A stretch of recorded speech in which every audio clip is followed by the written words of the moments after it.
Guys, আজকে আমরা অফিসের কাজ শেষ করে বাসায় যাচ্ছিলাম। ওই টাইমে দেখি আমাদের কাছে একটা অনেক সুন্দর একটি ল্যাম্বরগিনি দেখে আমার লোভ ধরে গেল। জন্য আমার শয়তানি মাথায় একটা বুদ্ধি চলে আসলো। পরে আমি এই কথা সেই কাজ, আমি এখন ল্যাম্বরগিনি থেকে নিয়ে পালাবো। গাইস, আমি কিন্তু ল্যাম্বরগিনির পর উঠতেছি। এখন আল্লাহ আল্লাহ করি আমি আমার ল্যাম্বরগিনি তাড়াতাড়ি ট্রেনে যাবো,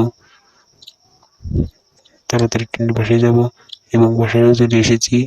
এখন বাসার ভিতরে ল্যাম্বরগিনিটাকে ঢুকাবো। আমি বাসায় ল্যাম্বরগিনি নিয়ে যাচ্ছি।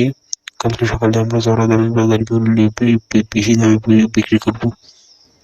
এখন আমরা কিন্তু নিয়ে গেলাম, আমি বাসার পিছনে রাখলাম, কারণ চুরি করা গাড়ি বাসার পিছনে রাখি।